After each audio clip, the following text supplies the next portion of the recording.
Except that, like the previous slide, unless there is no pastors assigned in that district or your church, you are the one responsible. But if you have a district pastors, he is the leaders in that district. You are to help them, you are there to assist them.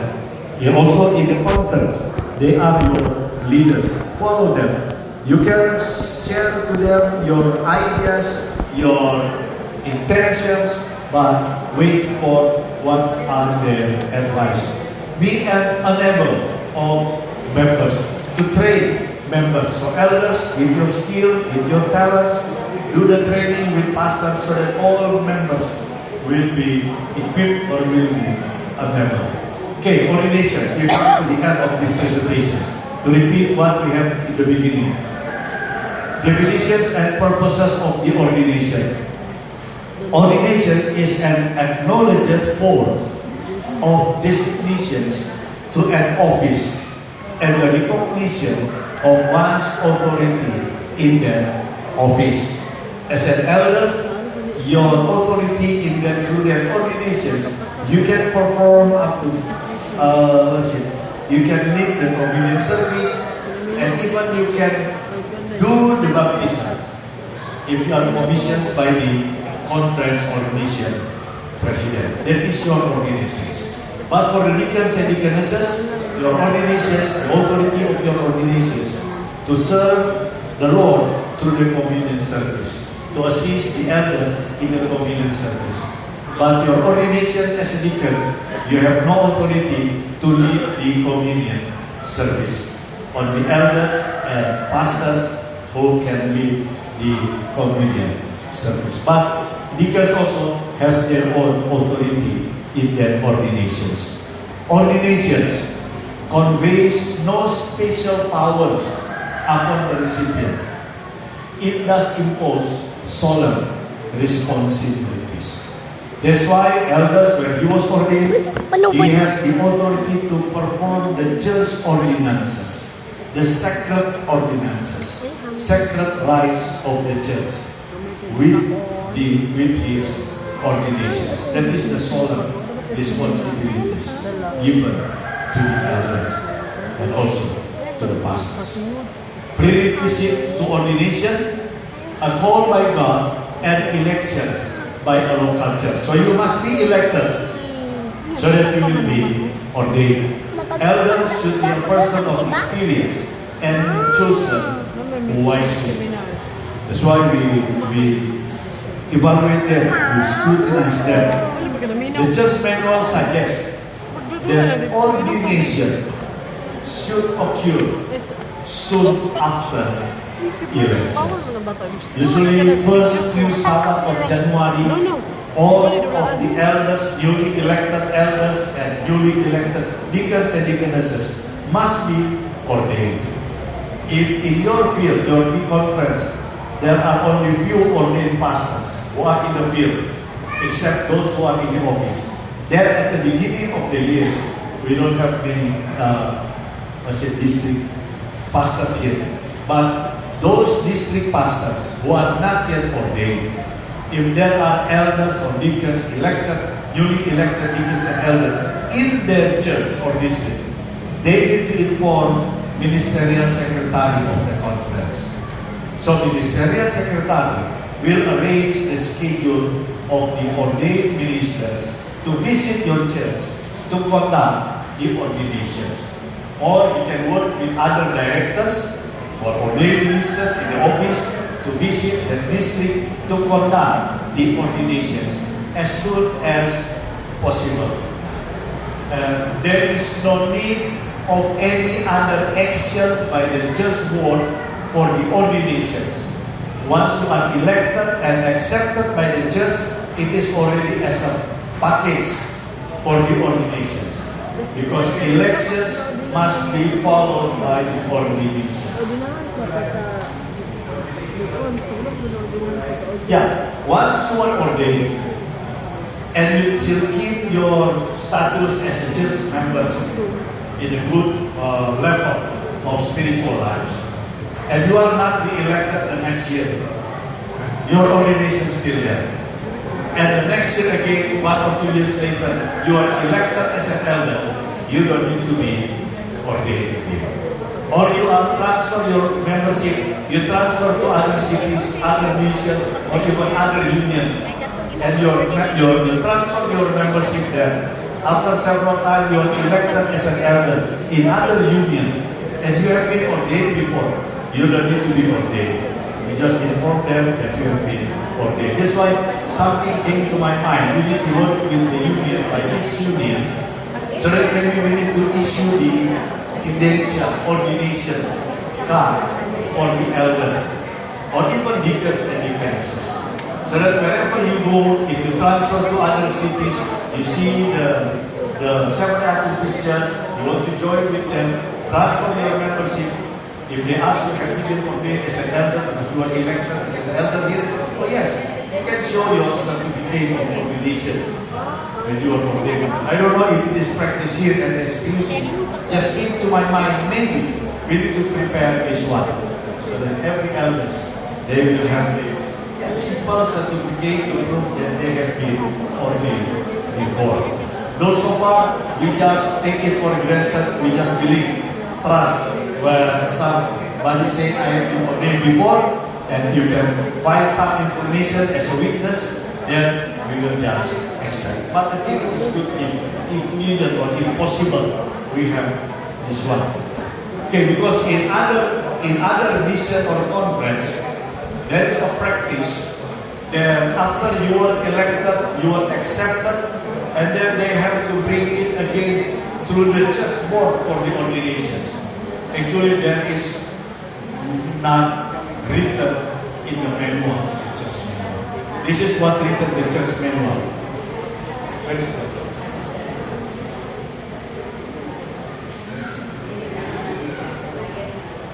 Oh, this one. So it was a package.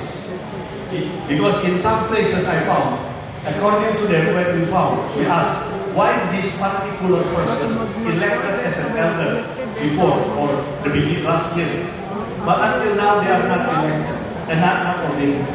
According to them, because the church board cannot decide to ordain him, because it looks like that he was not mature, not mature according to them. Oh, it was a wrong understanding, wrong concept. The nominating committee need to select, to choose the person who are going to be an elder. The qualification is written in 1 Timothy 3, 1-7. The qualifications of the elders. One, it is elected by the nominating committee and approved by the church, by the constituency meeting of the church or the business meeting.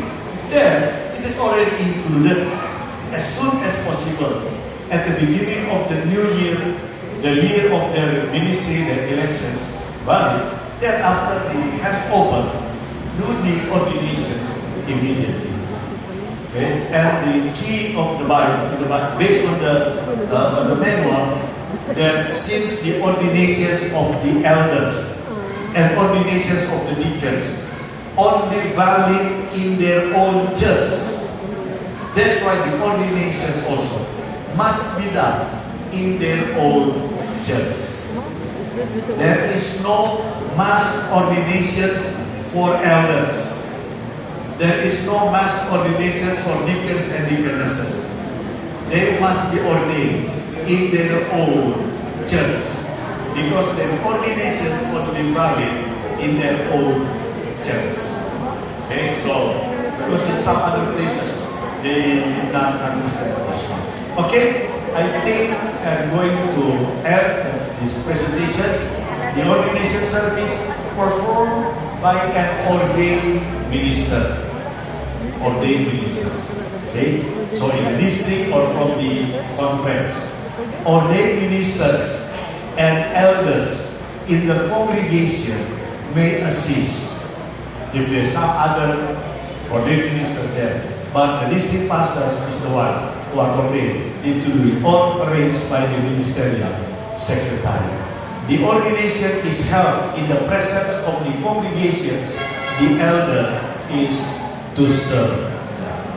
Okay? Is the idea that is being given here. I hope that this one is clear. Only in front of the congregations, the elder is to serve. Okay, one more again. Elders are recognized their entire life if church members is maintained. This is the authority that granted to them through the ordinations. Elders may officiate communion, funeral, and marriage service to give the homily, but not solemnizing. Solemnizing is only an ordained minister. But elder can company participate by giving the homily or some others. Or even the funeral, they can do it. Okay? Elders may request the conference or missions to arrange for the baptism rite. If needed, then the mission or conference president can assign an elder in that particular church if there are baptism. But there is no ordained minister allowed. Pastor Salana already explained. So it was the prerogative of the president, not the committee, but the president. It was stated in the church manual. Sometimes some people misunderstand, need to be approved by the committee. Actually, no, the president. Because the president is the director of the ministers in all this area of ministry. Okay? Authority limited. They function as elder as long as the church elects them to the office. Once they are no longer elected, they are not elder. You will not call them former elder. No, there is no term like that. Only those who are actively function, then we call them elder, because they already ordained. That's why elections and ordinations must go together, side by side. Only the local church can elect elders. The local church can elect elders. They are authorized to serve only where they were elected, only in their local church. Last one. It is custom for the local church pastor to ordain the elders, deacons, and deaconesses if the church pastors are ordained minister. If not, then the ministerial secretary will arrange other ordained pastors to conduct the ordinations of the elders and deacons and deaconesses. Okay, we still, it's already 5 minutes past 5. Thank you for your attention. Unless you have some questions or explanations or additional comment, please, Pastor. Microphone. Thank you. Pastor, kindly emphasize more on the ordination of church elders in the local church. Because it happened, I think, in this district, that elders were brought to a certain church and then they were ordained there, but not the local church. So I think you have to emphasize that.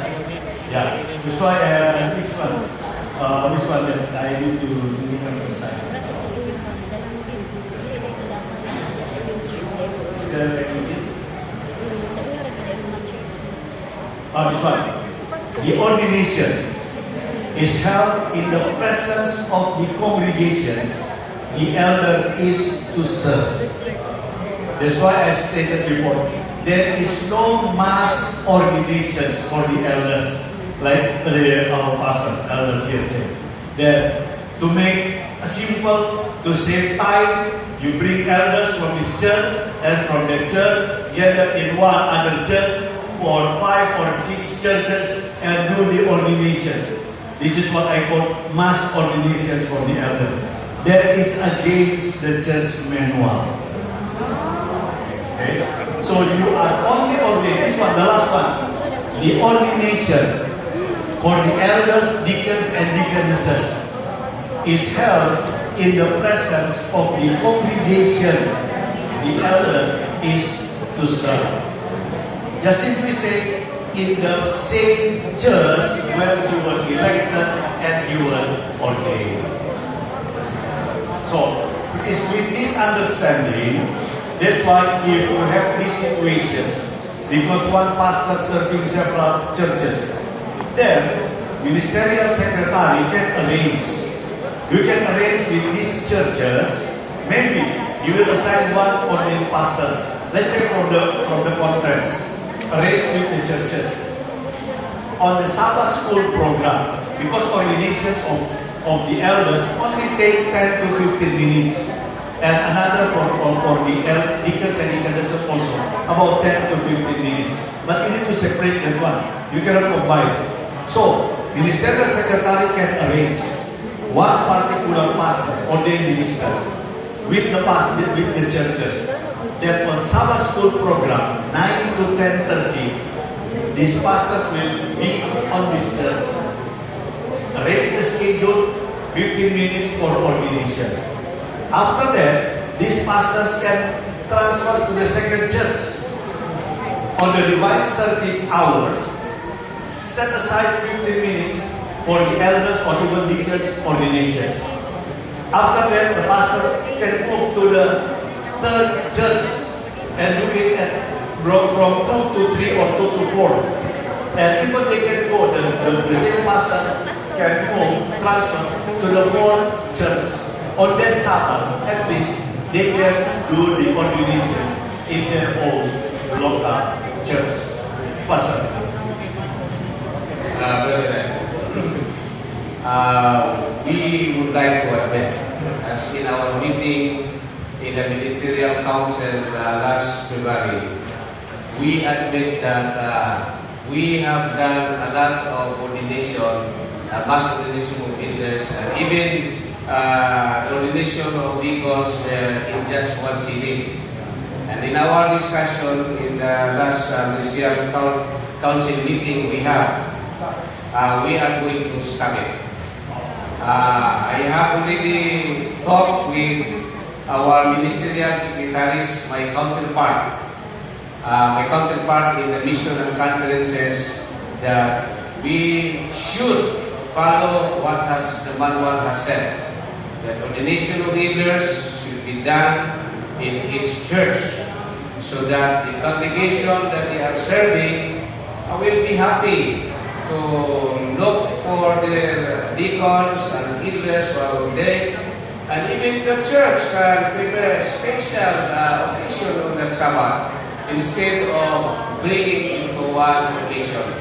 So, brethren, please accept our apologies. We have done wrong in the past, and we would like to correct it now. We're just very sorry that it happened, but as a new ministerial secretary of the union, when I checked to it and I talked with our ministerial secretary, we agree that in the coming years there will be no ordination in the mass ordination of elders and deacons. So, again, in behalf of our church, South Philippines, please forgive us. It is our apology that we have, because the idea, to make it easy, to make it just one, so that the pastor will not be moving from one place to another place, but that is not the idea. So again, please forgive us. Thank you. Thank you, Pastor Salanda. I just found these situations here in the Philippines. The first time when we had the meeting in Pastor Salanda was the president of CPM. Pastor Michael Kapapas is my counterpart. I think it was 2019. We have this kind of training, and Saturday I have information that on Vespers in the evening we have mass ordinations for part elders and deacons and deaconesses. But I told them this is against the manual, but we will do it. This is the last I heard for SBUC. But when I moved, have the same training on August, it was June in CPM, June 2019. One half of the year already passed, but elders, because some of them are not yet ordained. So we do it, but I told them this is the last only while I'm here. But I went to Central Philippines. We have it in Central Visayas Conference in Bohol District. Those islands, there are 2 or 3 districts there.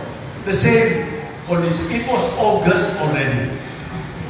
4 more months, the year will be passed. So we do the mass ordinations. But I told them this is the last. It is accordance to the policy. Yes, I know. Somebody said, Pastor Sara makes sense to make it simple, to save time and effort or energy. But if it is written in the manual, for me, we have to follow. Do not find any other reason to make the situations more comfortable for us.